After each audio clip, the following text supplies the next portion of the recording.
Posterior abdominal wall देखने लगे हैं तो पोस्टीरियर एब्डोमिनल वॉल हमने स्नेल से भी करनी है और बीडी से भी करनी है। ठीक है, बस ये शुरू के कुछ टॉपिक्स हैं जिनमें ये दोनों किताबें यूज़ हो रही हैं, बाकी आगे बीडी से ही होगा मोस्टली। तो अब पोस्टीरियर एब्डोमिनल वॉल जो है इसको अब हम पहले स्नेल से देख लेते हैं। तो ये स्नेल आ गई हमारे पास।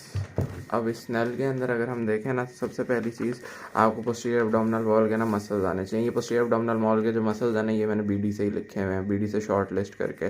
तो इसकी आपको रीजन इंसर्शन आनी चाहिए, ये बहुत ज़्यादा क्या कहते हैं इंपॉर्टेंट है। तो ये सारे चारों मसल्स, ठीक है, ये आपको आने चाहिए। इसके अलावा थोरैकोलम्बर फेशिया, ये भी मैंने बीडी की पोस्टीरियर एब्डोमिनल वॉल से लिखा हुआ है। तो ये थोरैकोलम्बर फेशिया यहाँ नहीं लिखा हुआ, तो ये आना चाहिए। इसके बाद आता है आयोटा। अब ये आयोटा बहुत इंपॉर्टेंट है, ठीक है, इसकी लोकेशन डिस्क्रिप्शन ये सब है, बाकी रिलेशंस लिखे हुए हैं उसमें बीडी में, इतने कोई ख़ास इंपॉर्टेंट है नहीं, रीड एक दफ़ा दे देना और कोई इंपॉर्टेंट इसमें नहीं है। ये डायग्राम सी बनी हुई है, उन्होंने आयोटा की बनाई हुई है। और मोस्ट इंपॉर्टेंट है हमारे पास ये ब्रांचेस, ठीक है, ये branches of the abdominal iota बहुत इंपॉर्टेंट है। तो इंशाल्लाह जल्द इसके ऊपर ना मैं अपने चैनल पे वीडियो भी डाल दूँगा।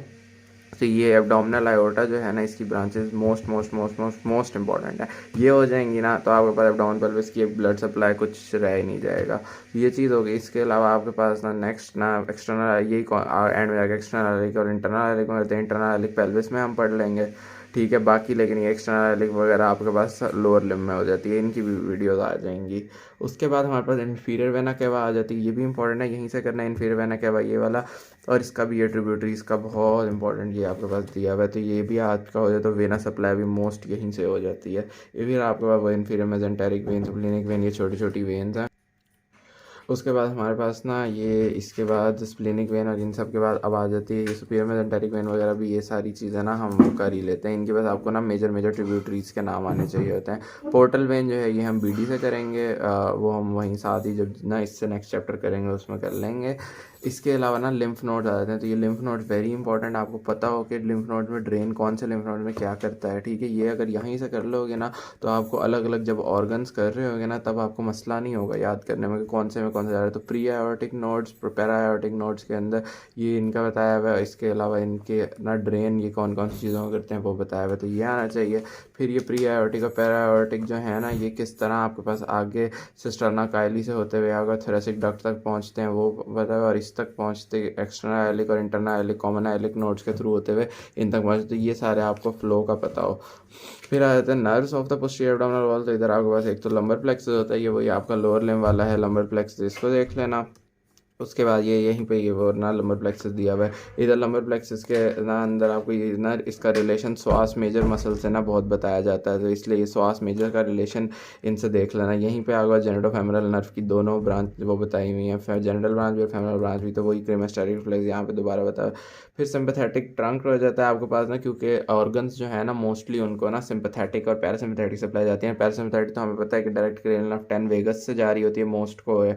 तो आपके पास ना यहाँ पे सिंपैथेटिक ट्रंक होता है फॉर सिंपैथेटिक सप्लाई। तो ये सिंपैथेटिक ट्रंक जो है ना, इस सिंपैथेटिक ट्रंक को यहाँ से पढ़ लेना।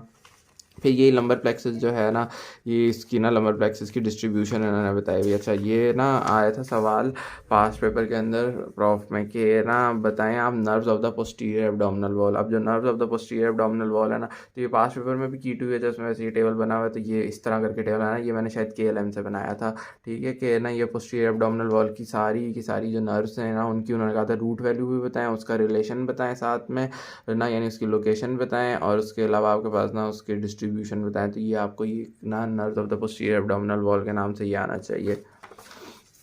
फिर आपके पास ना आ जाती हैं यहाँ से ये आयोटिक प्लेक्सस वगैरह और ये सब। तो इधर से आपको बस majorly formation of the coeliac plexus पता हो कि वो किन 4 चीज़ों से बनती है, और इसके अलावा आपको ना सुपीरियर मेजेंटेरिक प्लेक्सस के बारे में पता। बाकी सारों का ना एक बेसिक ओवरव्यू कॉन्सेप्ट होता है, वो मैं भी आपको जब BD से बताऊँगा ना। तो यहाँ से स्नेल से बस इतनी सी 4-5 चीज़ें करनी थी, और इसके अलावा स्नेल से कुछ नहीं करना।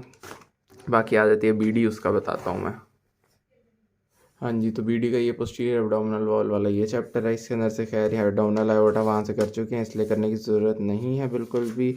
और एब्डोमिनल आयोटा की अगर वीडियो देखनी हो ना तो उसकी देख लेना ना, किसकी भला, डॉक्टर जी भानुप्रकाश की। उसने ना सारे के सारे ना लेवल्स के साथ बताया हुआ है, वर्टिब्री लेवल्स के साथ सारी ब्रांचेस को, तो वो आपको अच्छा उससे हो जाएगा, और वो MCQ में पूछा भी जाता है, तो इसलिए वो वहाँ से डॉक्टर जी भानुप्रकाश की वीडियो देख लेना। इन्फीरियर वेना केवा वहीं से हो चुका हुआ है, ये करने की ज़रूरत नहीं। एजाइगस वेन भी यहाँ पे दोबारा दोबारा करने की ज़रूरत नहीं है, आप थॉरैक्स में कर आए हो। लिम्फ नोड्स जो हैं वो वहाँ पे जो थे वो वाले थे, यहाँ पे एक्सटर्नल आइलिक नोड्स में बताया हुआ है कि कौन सी चीज़ें ड्रेन करती हैं, तो ये आपको पता हो कि एक्सटर्नल आइलिक नोड्स में क्या क्या चीज़ें ड्रेन करती हैं। बाकी नहीं, सिस्टर्ना काइली वगैरह को एक दफ़ा रीड कर लेना, बस इतना, कोई खास पूछता कोई नहीं है। मसल्स मैं बता चुका हूँ, ये वही वाले मसल्स का वही इसको शॉर्ट लिस्ट कर लेना, बहुत ज़्यादा लिखा हुआ है यहाँ पे, थोड़ा कर लेना। बाकी मैम उज़मा के बैच वालों की सब स्टेज में वो रिलेशंस ऑफ द श्वास मेजर भी दे देंगी, लेकिन खैर पेपर में कोई नहीं पूछता, श्वास एब्सेस पूछते होते हैं। लेकिन थोरैकुलम और फेशिया मैंने वहीं पे बता दिया था, शॉर्ट लिस्ट किया हुआ था, इसी को देख लेना। यहाँ से nerves of the posterior abdominal wall यहाँ पे भी दी हुई हैं, यूँ करना चाहो यूँ कर लो, जो मैंने टेबल दिखाया है वो करना चाहो वो कर लो, यूनिवर्सिटी क्वेश्चन तो है।